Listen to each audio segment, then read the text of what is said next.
evening, everyone.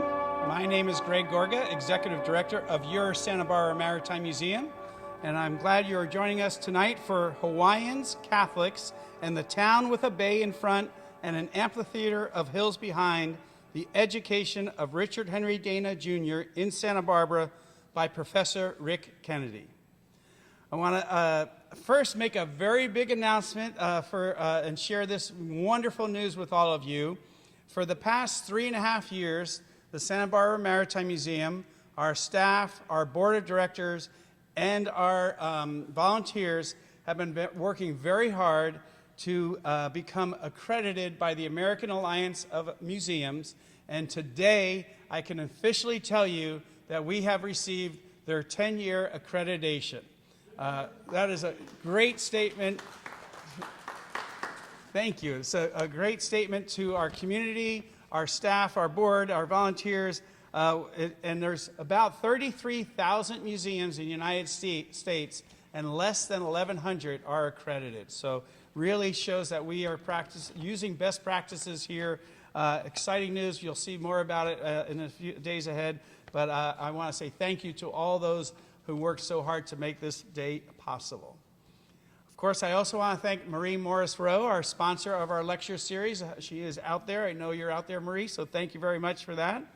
We are back open 6 days a week, Thursdays through Tuesdays, so really nice to be back open from 10 to 5 every day except for Wednesdays. I want to thank TV Santa Barbara, who is recording this lecture. It will be up on our website. Usually takes us a couple weeks to do that, and it airs on TV Santa Barbara.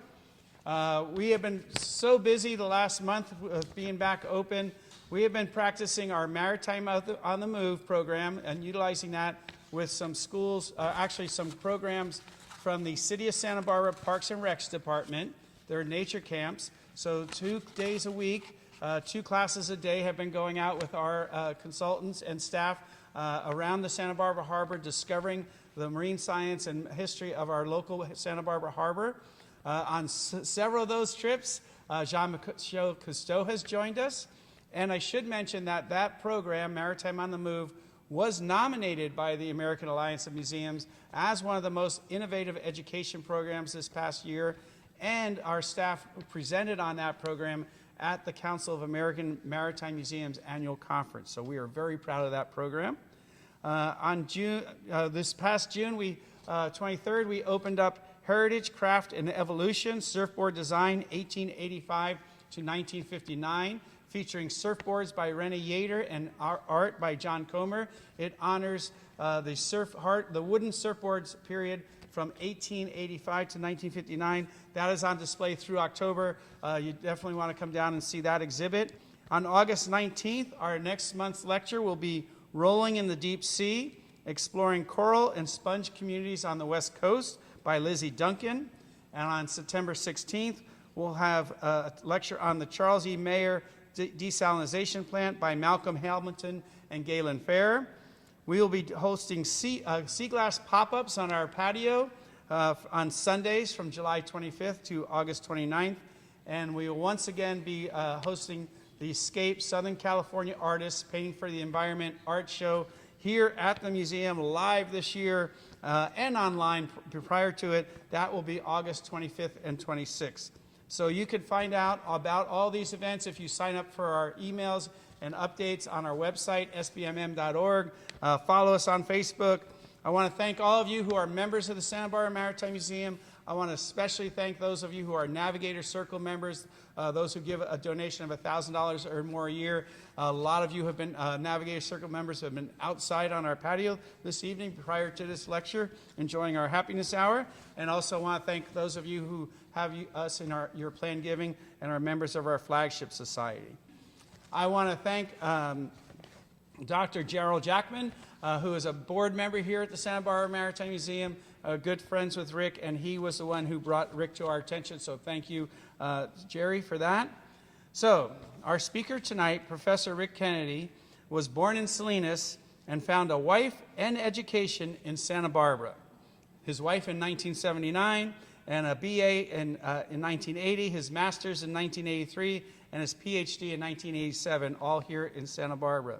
He was a teaching assistant for Richard Oglesby's California history class and earned his PhD under Harold Kirker, who introduced him to historic preservation in Santa Barbara. Now, as a professor of history at Point Loma Nazarene College in San Diego, he teaches California history. Between 2003 and 2017, he taught a summer school sailing course in California history in which he and his students sailed up the coast and through the islands reading 2 years before the mast. Every summer, Rick would also lead a walking tour of Santa Barbara, leaving the docks early in the morning and returning late in the afternoon. The author of books and articles involving both California and New England, Rick also recently published Richard Henry Dana, Jr., Evangelical Consciousness and the Colony of Hawaiians in San Diego, in California Dreaming, Society and Culture in the Golden State, and that was in 2017. Please join me in welcoming Professor Rick Kennedy. Hey, Maritime Scholars. Glad to have you with me, and I'm glad to be here. I love Santa Barbara. Santa Barbara's a great place, you know. So, great to be here. What I want to talk about is a very interesting sort of situation. There's a historian of California who died recently, Kevin Starr. Many of you, of course, I'm sure have read Kevin Starr's, some of his books. Big mind, and big ideas. And one of the things he does is he has a chapter on Richard Henry Dana, which begins, it's at I think the second chapter of his whole series called The California Dream. And he talks about this entanglement here. I've got it here, the entanglement of person, place, and book. Somehow the best way to understand Dana is not as just reading his book or just understanding his biography, but understanding somehow he entangles himself into places. And for Kevin Starr, he sees Dana as setting up a type of Protestant view. Dana is here in 35 and 36, 1835 and 36. And in 1846, 1848, is going to be the conquest. And so Dana's a precursor, not only a precursor to a Protestant Anglo-Saxon consciousness in California, but he's sort of, this is the way Starr writes, but it's almost mystical. It's that somehow his great book invested California with something that is very important for understanding California. And this is what I want to talk about tonight, in a specific way.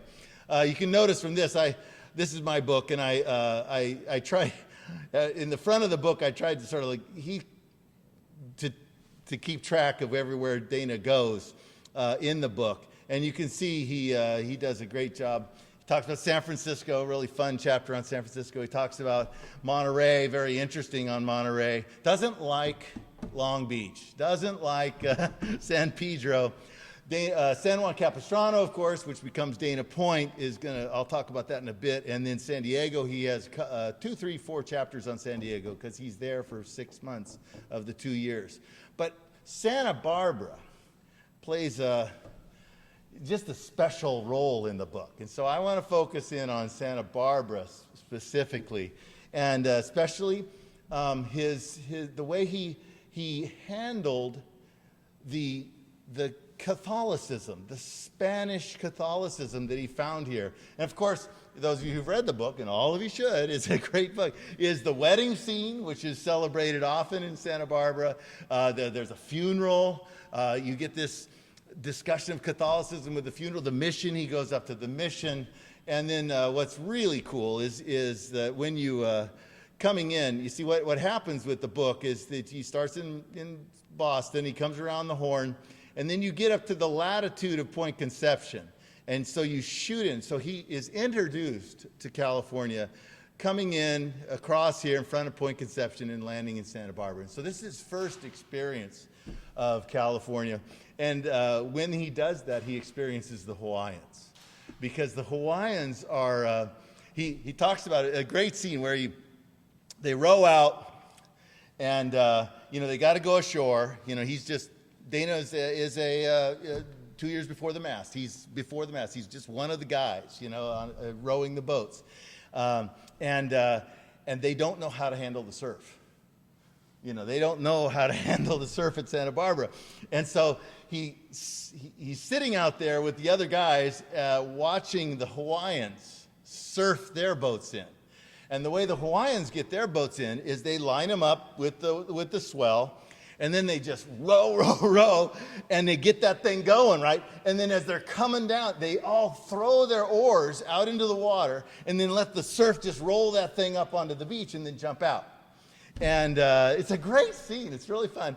And then so that's Dana, and his guys from Boston try and do their first surfing here in Santa Barbara. So it's a fun book, and Santa Barbara does play a hugely important role. And so I want to just sort of follow that today, and especially with a type of mystical notion, which I get from Kevin Starr, which is that if we can understand how this person and his great book are also entangled with California and Massachusetts, we can sort of understand something what I think is very important. And it is the sort of religious character or religious sentiment or something that's embedded in California. So with that, I'd like to point out I'd like this to be fun. I'd like those of you who are out there can you send your questions. But if you're here and you want to interrupt and have a question, or you have a comment that you would like to bring up, I'm happy to stop at any moment and talk with you, because this is a fun topic, and I do believe that it is any of you who live on the coast of California, and especially you in Santa Barbara, should have a copy of 2 Years Before the Mast on your shelf and read it. And I hope that this sort of inspires you to read it today. Okay, so let's go on. Now, the big context of Richard Henry Dana is global. One of the interesting passages in the book is that Dana makes fun of California by saying, isn't it stupid that, he doesn't say it exactly that way, but isn't it stupid that the Californians send their hides all around, out from here all the way around up to Lynn, Massachusetts here, and then they make their shoes there and send them all the way back. And so the Californians are wearing shoes made from their own hides when they're off in Boston. And it's like, that just seems dumb to him. But I submit to you, and I submit to always my students, is like, how many of you are wearing clothes from where you locally made? I mean, basically, Dana was sitting on the beginnings of global trade. And we have to understand that, there's a whole world changing when Dana comes out here as a young man. And so he's seeing California as he has his own skewed ways of seeing it, but California is situated in a way that it was the far side of the world, but is being drawn into the rest of the world through what we call the China trade. And you can see how Hawaii is tied into this from my picture here, this map. And then, so Dana comes around, and these Hawaiians get caught up in the trade. And so there's a lot of Hawaiians who are crewing on the boats. And so we have Spanish Catholicism and Hawaiians as sort of the subject of today. And we want to sort of see that. And Dana comes out with a definite missionary mind. He's not an entrepreneur. And so that's what we'll talk a little bit more about as we go on. To understand, too, just to put him in context, is Dana's, he's up and down the coast. And so we have Dana Point. This is the statue of Richard Henry Dana there. Notice he's got his book. He's a sailor scholar. Look at that, muscles, everything else. And he says, and this is going to be important for us, is that down here on the plaque that's below that statue in Dana Point, is that it quotes the book where Dana says that San Juan Capistrano, Dana Point, is the only romantic spot on the coast. And this is because of a very personal and fun experience. So Dana Point has a really cool role in the book too. But this idea of romantic, we're going to talk about that and what that means. And Dana knew exactly what he's talking about, because Dana does not just use that as a throwaway line. I'd like to point out, too, that there's many things named Dana. Dana lived on Point Loma, where I teach, right down the hill from I teach for 6 months of his time, and so there's a lot of Dana stuff with me. But then also I fell in love with Dana and named my boat Alert, which is the boat that Dana goes back home on. And then this is a Dana 24. The boat is built by Pacific Seacraft and named after Richard Henry Dana. So this is my credibility, folks. This is my, I have a boat named after this guy, and so I really like this what we're going to be talking about. Now, Dana in San Diego. This is Coronado. I gave a talk to the Coronado Historical Society because they asked me to, and they noticed there's a place, Dana Place in Coronado, and Coronado wants to build a statue. And these statues, they've already got this. They're in the process of putting up a statue, and this is the statue they have of Dana. And notice, this is not the sailor scholar statue of Dana Point. This is the later Dana, balding like like me, and this is when he becomes a lawyer. And so I'd like to point out, we're going to do a little awkward thing here. Is we're going to jump to his later life to put him in his importance within American history. And I think we have to always understand Dana's importance in American history because it also reflects on an aspect of him. And then I'll talk about the Catholicism and the Hawaiian situation. The newest biography of Dana is called Slavish Sore. It's by Jeffrey Amstoy. And Jeffrey Amstoy is the retired Chief Justice of the Vermont Supreme Court. So his interest in Dana is, of course, Dana the lawyer. Dana's role in American history as a lawyer. And it's a very good biography, and I encourage you all to read it. The trip to California is just the first chapter. The rest of it is who this guy is. And this is a statue of Dana that's in Massachusetts. This is a bust that was done back there. So you have the statue that's being done in Coronado, the statue in Dana Point, and then the statue in Massachusetts, which sort of backs up my theme here about this interconnectedness of place. The biggest issue of Dana's life is slavery. And he's born in, let me get this right. He's 20 years old in 1835, so he's born in 1815. He's born in 1815. And so this is the slave era, where slavery and anti-slavery abolition is the biggest issue of America. And Dana, if you read his book, 2 Years Before the Mast, is very conscious of slavery. He talks about sailors being slaves. He's very interested in how a captain has a responsibility of running a happy ship. He believes in hierarchy. He does not believe in democracy for a ship, but he believes in hierarchy. But the captain has to be a good captain. And so he talks about the tyranny of Captain Thompson. And then throughout his life, he becomes very conscious of tyranny and slavery and how to promote a proper human flourishing. And so this becomes a real theme in the book. He wrote the book when he was in law school. He was in his first year of law school, and with nothing else to do, apparently, wrote 2 Years Before the Mast in less than 1 year as a law student. And so in the book is a consciousness of separation of powers and legal aspects that a law student would be interested in.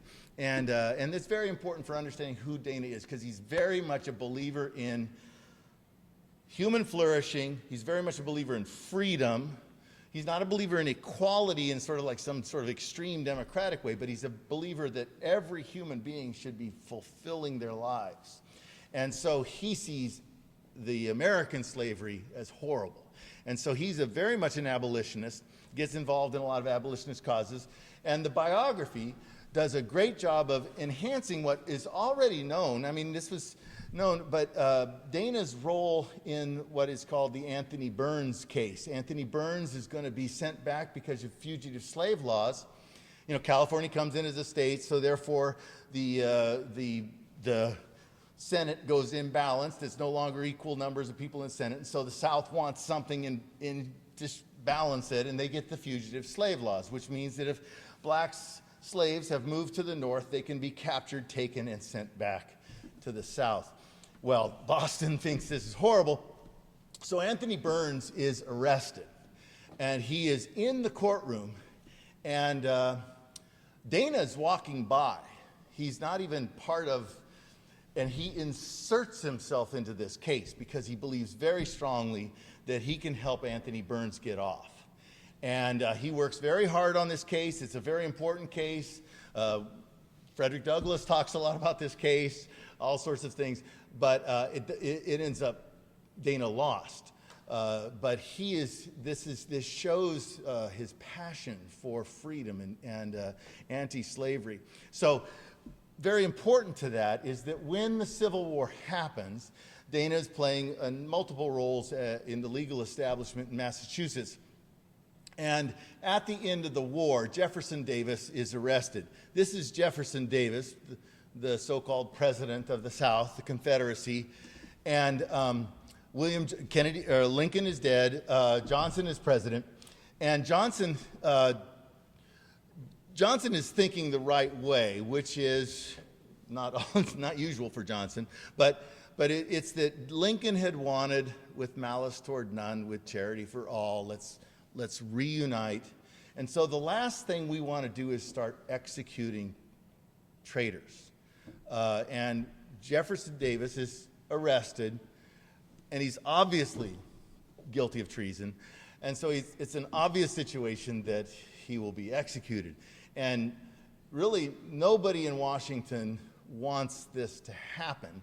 Johnson is a very weak president. He's got an attorney general who's a very weak attorney general. And they appoint a prosecutor who's a very weak prosecutor from Virginia. And they all want to get out of this problem. And Amstoy writes very well about this. Amstoy points out that they then wrote to Dana. Dana was the state prosecutor for Massachusetts. And they asked Dana to come down and partner with the guy from Virginia. And Dana did what Dana's good at. It's a sort of sailor move, which is to be passive. And Dana wants to, charity for all, let's not prosecute Jefferson Davis. And so it's Dana who writes the letter which officially recommends to the Attorney General not to prosecute Jefferson Davis for treason. Jefferson Davis goes home without being punished for the Civil War. But Dana did it on the basis of belief that this was what Lincoln would want, this is what the country is best served by, to take a sort of passive, merciful point at this. I tend to agree with him. Of course, this is a big issue in history, but I think that this shows you a character of Dana, which is very important in American history, which is that he's willing to do the right thing, and he's willing to sort of be passive. And he believes strongly, the reason they brought him to do it was because he's proven himself to be adamantly against slavery, and yet he becomes the guy who recommends Jefferson Davis to have mercy, to be merciful on Jefferson Davis. Very interesting situation. So that's Dana. Dana's greatest role in American history is not his trip to California, not writing a great book, but actually really trying to help the United States get through those years after the Civil War. He's a good lawyer, and he's really fun. He writes several books on law, nautical law, and does other things. So what we have is Dana as, I'm not sure you can see that thing, but this is the statue, of course, of Andrew Jackson. Dana is a figure of Jacksonian America. This is the statue of Dana at Dana Point on the right. And there's a distinctively early, and what you might not be able to see there is the word evangelical broad-mindedness. I bring this up especially right now because evangelicals is a term which is not usually associated with broad-mindedness, but in the 1830s and 1840s, when Dana is doing his work, Dana considered himself and called himself an evangelical, and we should sort of understand that there was a sort of moment in time in which this evangelical broad-mindedness was doing a lot for America, and certainly plays a role here in California. So in response to Kevin Starr, instead of just generically calling it Protestantism, there's a type of evangelical broad-minded consciousness embedded into California by Dana. It's a big leap. For those of you who want to fight this, feel free, come on, man. but this is this mystical quality and history often has these sort of qualities in it, which is where a person, a place, and then this book all get wrapped together to become extremely influential in the history of California. To put the book in context, Dana wrote it as a young man, but his family, and I'm going to get into this a little bit, is closely tied with James Fenimore Cooper. That's a friend of the family. Cooper comes to Cambridge, Massachusetts, and hangs out and has dinner with the Danas and stuff like this. Cooper, after the success of Dana's book, Cooper had already written The Pilot, Red Rovers, several great sea stories, which we then term romantic. And after Dana wrote his, Cooper wrote this 2-volume book called The Adventures of Miles Wallingford, which is a type of heroic Dana story about a guy before the mast who goes on into other things. And you can sort of chart, there's a sort of very interesting interrelationship between Cooper and Dana. And then, of course, Moby Dick, which is maybe the greatest book ever written in America. And Moby Dick is about everything. It's such a great book. But Melville read Dana's book and really saw this as a way to talk. That the ship of state, which is a classical image. The state is a ship, and that how people react. And here again, you have a tyrannical captain. You have a dysfunctional captain. How does a crew handle a dysfunctional captain? So there's a lot of very interesting stuff. And here again, Melville's Moby Dick is one of the great books to come out of the Romantic era in American literature. And there's a line from you see that's I just lost his name. Who is that guy? That's Gregory Peck. And so Gregory Peck he was Ahab in an early movie, and then in the later Moby Dick, he becomes Father Maple, who is the great sermon at the beginning of the book, which sets it's a sermon on Jonah, and it sets the whole story of the later book in process. But notice here in the quote I give you, the pulpit is the earth's foremost part. All the rest comes to the rear. The pulpit leads the world. This is this kind of evangelical language. You see, it's the preacher, the pulpit. And then he talks about how the world is a ship on its passage out of harbor. And the voyage is not yet complete, but the pulpit, the Bible, is at the prow, at the front of the ship. And if you look at here, he's got his prow of the ship there on that pulpit. So that's some fun stuff we could talk about if you want to as we go along. But let me quickly just get into the Santa Barbara sort of story and the story of Dana himself. Dana's born into a family that's very interesting, long ties back. But the main thing to know about Dana is that his father, for a period of time, is considered one of the foremost poets in American history. And then his uncle, and they lived, as I'll show you, close together. His uncle is this guy here, the painter Washington Allston. And this is an article, New England Quarterly, 1932. America's First Romantics, Richard Henry Dana Sr. and Washington Allston. And what makes these people interesting as the first romantics is that they did so on being very strongly evangelical Trinitarian Christians. They are part of a huge fight going on in New England between Unitarianism and Congregationalism. So Dana's father moves them into this house here. That's the Wigglesworth house on the campus of Harvard University. Excuse me, let's go back. And in that house in 1822, Dana's mother dies. He's 7 or 8 years old. His mother dies, and his 2-year-old sister dies. And this is a crisis in the family. And at that point, they move from this house here to this house here, which is still standing. That's the Dana Palmer house. It was actually built for one of the sisters of Richard Henry Dana Sr. And so the family moves over there, plus the sisters, and then this is where one of the sisters marries Washington Alston, who is teaching aesthetics, is teaching art and art history and also romantic aesthetics. And so there's a type of hothouse in the 1820s here on the corner of Harvard University for the beginnings of Romanticism. And so this is a big issue for, because we later, it's going to be after this, the rise of Emerson, after this, the rise of Thoreau and other people like that. But this is before that, and it's largely built around this church over here. The family's always gone to this church, had gone Unitarian, and so they break and Richard Henry Dana Sr. is the leader in this break in building a new church over here, which will be an evangelical congregational church. The great-grandfather of Oliver Wendell Holmes is the pastor there. So that's a fun story. And then there's the story that Dana doesn't get into in the book, but he got kicked out of Harvard when he was a freshman, apparently part of this Unitarian Congregationalist fight.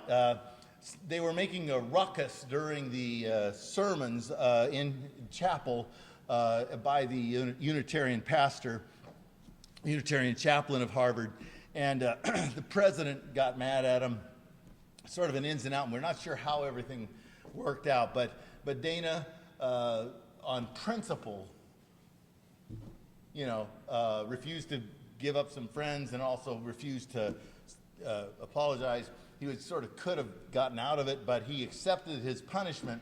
So he walks across the street to his dad's house and says, I'm expelled for 6 months. His dad says, you've done a good job.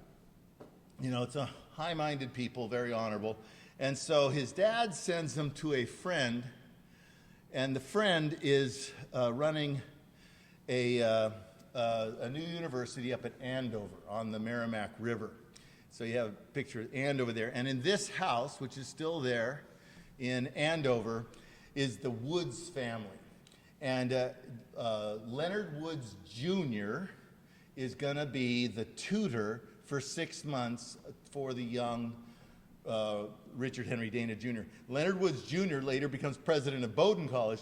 And when he dies, Dana writes a eulogy for him in which he praises him for teaching him to appreciate the aesthetics of the Middle Ages, to appreciate the aesthetics of the Catholics, and to not be anti-Catholic. And this is a highly evangelical hothouse of missionaries and stuff like this, but they are not teaching anti-Catholicism. And so if you know your 1820s and stuff like that, there's the Know Nothing parties growing. There's a lot of anti-Catholicism, the anti-Irish, all sorts of stuff in New England. But Dana is not learning that kind of side of thing. And so after 6 months, Dana comes back, and he re-enters Harvard. It doesn't really work. That's when he says he has eye problems, and for the eye problems, he's going to go to sea for 2 years. And so he is 19, 20 years old when he goes to California as a sort of long gap 2 years in his college before he comes back. And when he comes back, he re-enters Harvard, graduates with Henry David Thoreau in the same class. David Thoreau's a couple years younger, and then goes to law school, and then it's in law school where he writes 2 years before the Mass. One side note on this is that Thoreau, who's highly jealous of Dana, his first book is 2 weeks on the conquered Merrimack River. So it's a sort of play off of. And Dana's book was massively successful, and that has got to be the least read of all of Thoreau's works. I mean, it's a boring book. So there's a sort of thing that goes on there. Now, so where does Dana get this? He's a kid. Where does he get this sort of like way he writes? And you can see it in missionary literature, which is a type of early form of cultural anthropology, But this book here was published in 1832, the Journal of Voyages and Travels. And in that book, there's funerals and wails and all sorts of talks about how the love of the sea and the beauty of sunsets, and it's a trip around the world by missionaries. And Dana's book has a lot of that spirit in it.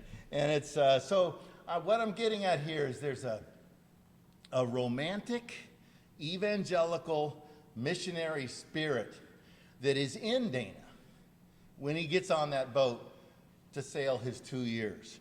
And it comes out in many ways in the book if you read it closely and sort of understand this background to it. Because the book is much more just sort of an experiential book. It's wonderful stories of Santa Barbara, wonderful stories of San Juan Capistrano, San Diego, San Francisco. Really, it tries to be funny at times. It's very good. But I encourage you to sort of see it in this kind of missionary literature context. Okay, so let's talk about Santa Barbara. Santa Barbara, this wedding in Santa Barbara, if you read nothing else in Dana's book, read the wedding. Especially you here in Santa Barbara, of course you should. It's the wedding between Alfred and Anita De La Guerra, and Alfred Robinson is his name. He is apparently as boring as he looks. But Anita there's a group of daughters, of the De La Guerra daughters, who are just vital and smart and really interesting. And so you get a story of Dana going to the wedding. Now, the wedding story is great because what's happened is the sailors, Dana, they're sitting out here. They're anchored out there off of where Stearns Wharf is today. The mission is up here. Where'd the mission go? Up here. Where'd it go? I'm losing the mission. It's off the screen up there. It's up there. But the thing is that, so with this amphitheater effect of Santa Barbara, when Captain Thompson comes out, first off is they gather, and Dana describes how the wedding party, the women are dressed in black. And they go into the church, and in a good Mexican way, they say confession, and they redress inside the church and dress in white to come out. See, it's symbolizing this sort of regeneration stuff. And so when the wedding party comes out, they stand on that porch up here, and then Captain Thompson has a signal of some sort, and he signals the boat down in the water down below. And if you stand on the porch of Santa Barbara Mission, you can imagine it. It's down there, that boat out there. And so the boat starts firing off its cannons and runs up all these flags all at once to celebrate the wedding. And it's a great scene. And Dana's very proud of the fact that they can really fire off these cannons in good time and all sorts of stuff. But that begins what is about 3 or 4 pages then of going down to the Casa de la Guerra.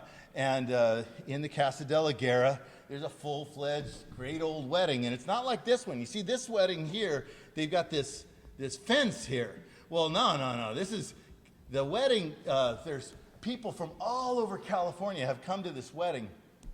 And it's really portrayed by Dana in a way which is this is what California could be. This is the beauty of a Catholic Spanish wedding, and California could be this sort of like beautiful thing. They talk about bringing these people down on the boat from Monterey, and then he talks about the band and the dancing and all this going on, and the guy from San Diego does this, this sort of fandango stuff, but it's everyone. So there's no fence. This is like there's crowds of people. And he talks about the women sitting up along here, watching the older women watching the dancing going on. And then he describes this one dance where the girl is named the Holy Spirit, Esperanza Spiritu or something like that. And so it's a great scene. So read that wedding scene, and I encourage you to read that wedding scene in the way of Dana really expressing what he had learned in Andover, Massachusetts, especially this appreciation of the Middle Ages. Washington Allston, also his painter uncle, of which he later collected in essays of Allston and stuff like that.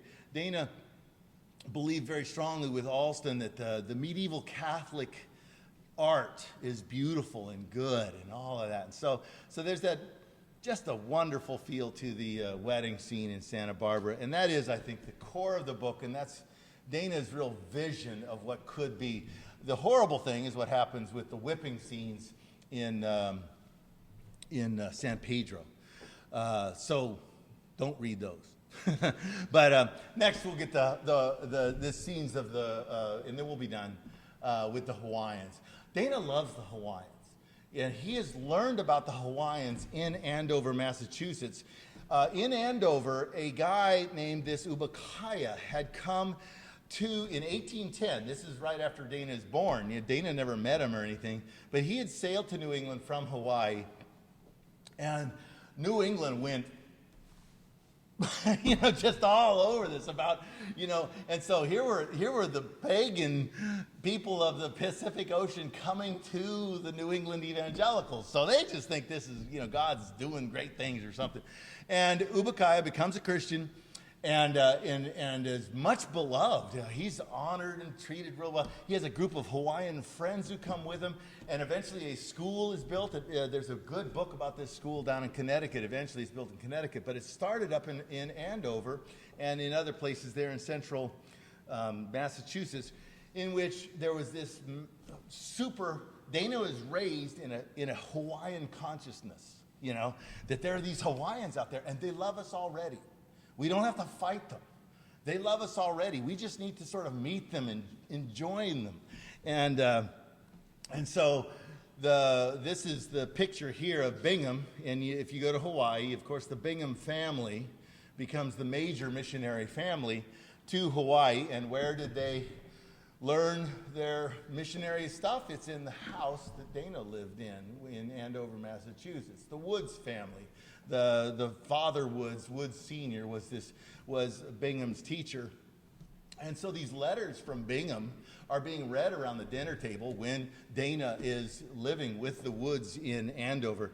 So when Dana comes to California, he learns the language of the Hawaiians. He's good with languages, learns the Spanish. He also learns the Pigeon Beach language of the Hawaiians. In San Diego, he really devotes himself to this Hawaiian colony, he calls it there, and they live at this Hawaiian coffee house, he calls it, and he really believes that he can help them become educated, do the standard sort of like stuff to missionize them. In the book, he doesn't get into the specifically Christian stuff, but it's the whole context. And one of the things he says in 2 Years Before the Mast is the recognition that Hawaii and the Pacific Islands have been overrun by these entrepreneurs, the Astors and these other people have been out there. They want money. But no, we evangelicals want to help the Hawaiians. So he has this love of the Hawaiians and a deep appreciation of Spanish Catholicism throughout the book, especially in scenes here in Santa Barbara.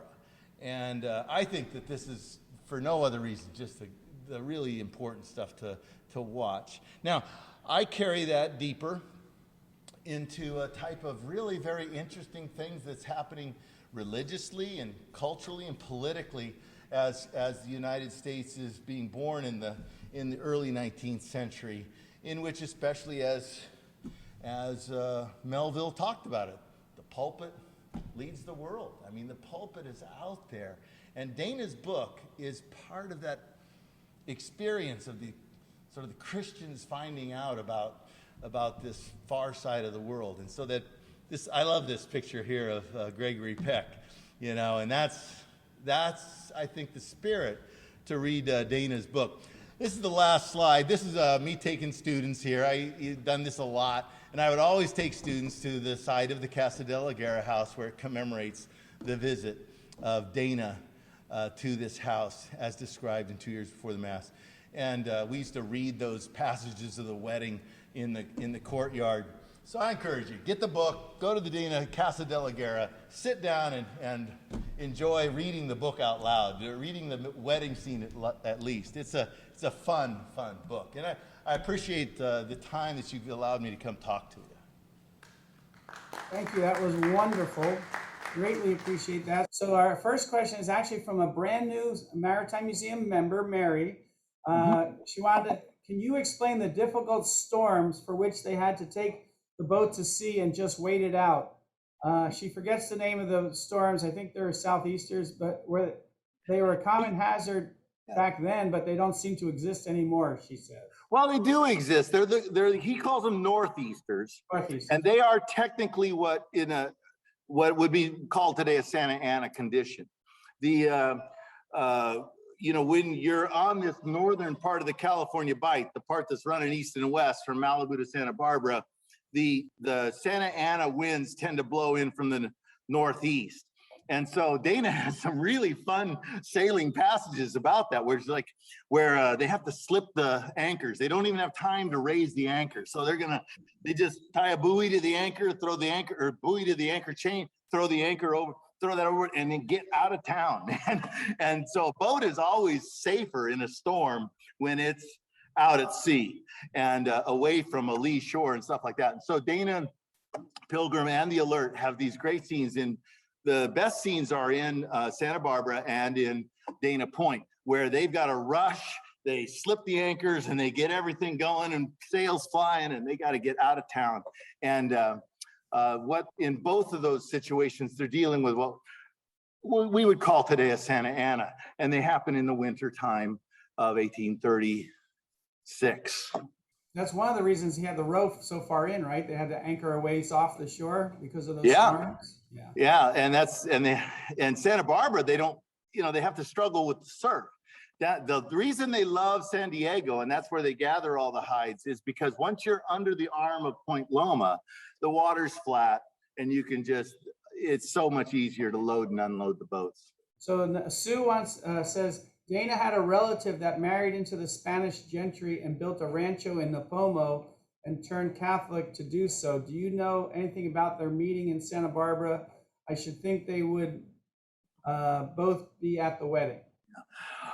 It's almost, this guy's name is William G. Dana. His rancho is up in Napomo. When you're driving up Highway 101, you can see the rancho from the highway. And William G. Dana, came out earlier, I think in 1828 or so. He married into the Thompson clan, married into the local elite. I think he married a Carrillo, and then became rich, because once you have a Carrillo connection, you get a rancho, and he becomes rich. And he also is very important in doing building a boat for otter trade. But sadly, I mean, people have tried to make a connection. Dana must have seen him at the wedding. The two had to have both been at the wedding.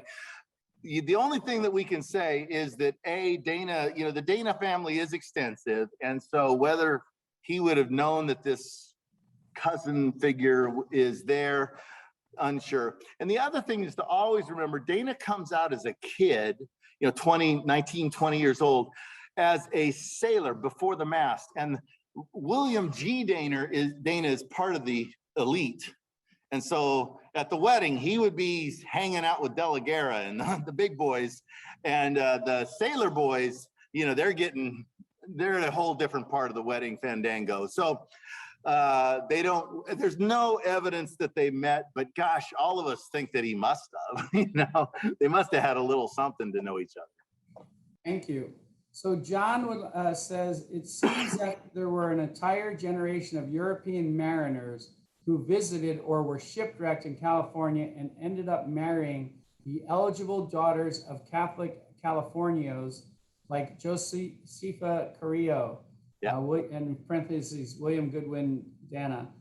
Maria Concepcion Baranda of Monterey, Alfred Robinson and John Wilson, Ramona Carrillo Pacheco. Was the opportunity for a land grant the main motive for Europeans, or was it genuinely romance? Okay, you're asking okay, first of all, I'm not sure you guys can hear the question out here, but sitting in front of me here is Jerry Jackman, who knows way more about this than I do.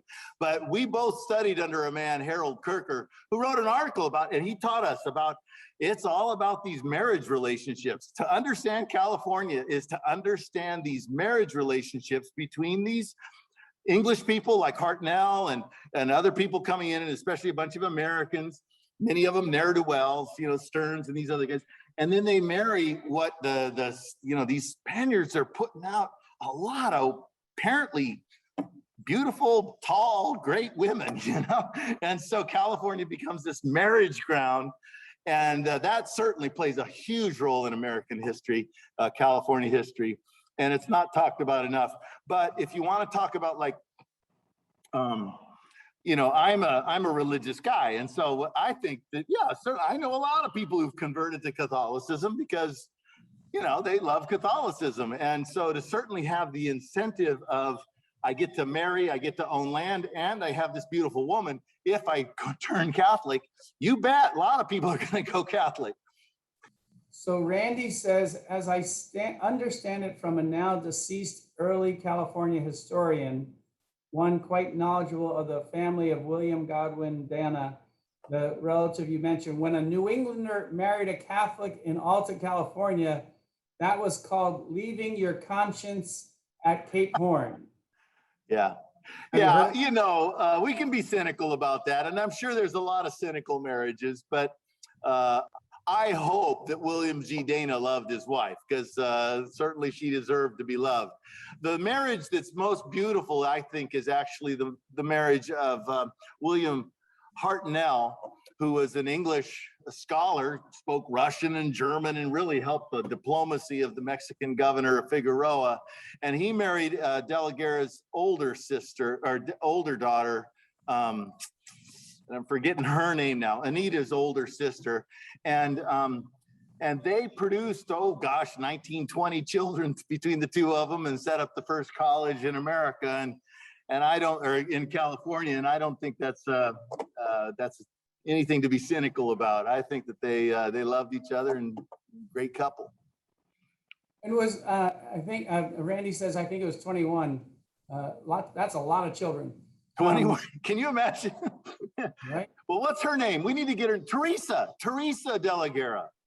Yeah, Teresa De la Guerra. That's who it is. And then there's the really powerful De la Guerra daughter is Angustia, and she's amazing. But a good place to read about these women is there's a new book by Bibi and Sankowitz called Testimonios. And what they've done is they've gathered Mexican women's testimony stories. And so Teresa De la Guerra is in there, and Angustia De la Guerra is in there, and they're wow, these are good, smart, powerful, interesting women. So they talked about a custom that is still used here at Fiesta, Dana writes, about an egg that was stuffed with perfume. Yeah. And do I have this right? The ladies would sneak up on the man, hit him over the head, run away, and then he was supposed to ask her for a date. Is that the first written record of that tradition? Do you know? Oh, I don't know if it's the first written, but it's apparently a custom, a widespread custom, and you can use either perfume or confetti in them. Hey, I wish I was at that wedding. Wouldn't that have been fun? The woman would stand in the middle of the dance floor. The man would walk out, put his hat on her head. If she wanted to be his date for the night, she left it on. And if not, right in front of everybody, she threw it on the ground. Yeah. And then he describes how, what is his name? The guy who's like leaping all around. And then the woman is like really this tight energy that's barely, doing and so you get this male-female thing going on. So I don't know, it's like something out of nature, some one of those nature shows. So it's casserones is what we call those eggs. Casserones, and that's what, casserones. Okay, there we go. So Peter has a question. How did the rich families run their rancheros? Did they use slaves at all? Well, okay, brings up the whole question of Indian slavery and stuff like that. There is no slavery in Mexico or Spain, and technically, and I use that term technically, no, they're not slaves. On the other hand, it's like if you use slavery the way Dana talked about it, where people feel oppressed and they don't feel like they have a way out. A lot of Indians, especially, and a lot of other people too, are finding themselves on a rancho oppressed. One of the key aspects of California history is that you have these pueblos and ranchos. And in 1835 with Figueroa and stuff, you have these, a very important thing is like, we're creating both pueblos and ranchos, but ranchos we don't really like. We would prefer pueblos. Pueblos are where there's democracy and shared government, and people are supposed to, all people are to flourish. In a rancho, you are entrusting, like a plantation, and you are entrusting one or two people, a couple, to be good and look out for, in a parental way, the goodness of the whole time. And we all know that there's just a bunch of rotten rancho owners, and they treat their people very badly.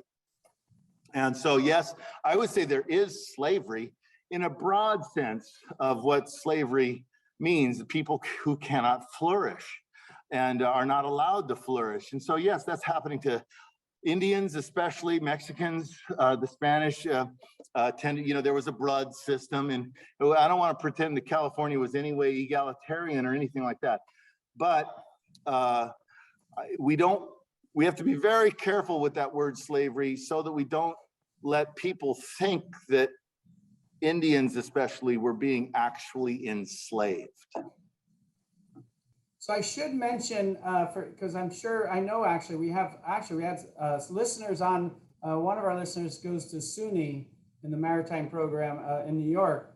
So for those that don't know, the Santa Barbara Maritime Museum has been bringing up a tall ship from the Ocean Institute in Dana Point since 2001, right after we opened our doors. And our local fourth graders, who of course are studying California history, read an abridged version of Dana's 2 years before the Mass, do a tour of the Maritime Museum with our docents, get mustered on our front patio, and then spend the night on that tall ship, living the life of an 1830 sailor. And one of your people right in front of you, Rick, there is Linda Sterling, who taught fourth grade at Peabody, and as the model for that program. And students playing sea shanties right here at the museum, and talking about how they thought they were going to get scurvy from that experience.